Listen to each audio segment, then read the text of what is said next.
Did this French inventor vanish into thin air? Hello and welcome to day 2 of Creepy History, where I cover chilling facts from the past during spooky season. And today we're going to talk about the disappearance of Louis Le Prince. Commonly referred to as the father of cinematography, Louis Le Prince was a French inventor who worked between both the United Kingdom and the United States. After studying both chemistry and physics in Paris, Le Prince moved to Leeds in the United Kingdom. It was there that he and his wife eventually opened the School of Applied Arts in 1874. He also developed a technique to reproduce photographs onto enamels, ceramics, and metals. His work was even noted by members of British royalty, and his portraits of Queen Victoria and William Gladstone were preserved in a time capsule at Cleopatra's Needle in London. And in 1886, he developed a 16-lens camera. He also invented a single-lens cinecamera, which you can actually see at the Science Museum in London. And it's believed that this camera may have been the one that Le Prince used to film some of his most famous scenes. It proved to be one of the most groundbreaking inventions in the early days of cinema, outdating the likes of the Lumiere brothers and Thomas Edison by years. However, his career was cut short on September 16, 1890. Planning on eventually displaying his invention in the United States,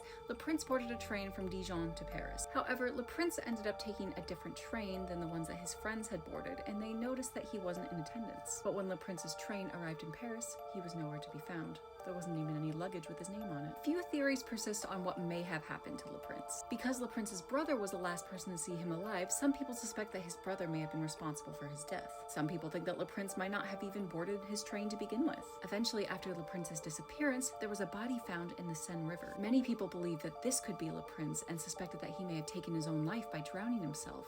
However, most people believe this to be false because they think that the body was too short to be Le Prince. And then in 1897, 7 years after his disappearance, Scotland Yard declared Louis Le Prince to be dead. One of the prevailing theories, however, is that Louis Le Prince may have been murdered over the patents for his camera. According to the book The Missing Reel, author Christopher Rollins stated that Louis Le Prince's camera was due to be patented, and that he was on his way to eventually display the camera in New York. This would pose a direct threat to the film monopoly that Edison was trying to hold over the United States. Edison knew that a fortune was to be made in the rising film industry, and he wanted to have complete control. In fact, Louis Le Prince's widow strongly believed that foul play was involved. Le Prince's eldest son also tried to stand as witness against the American Otoscope Company, all in effort of their litigation against Edison, and he advocated that his father was the one responsible for inventing the moving picture camera. However, the case went in favor to Edison, and Le Prince's eldest son was found 3 years later, dead after having shot himself in the head.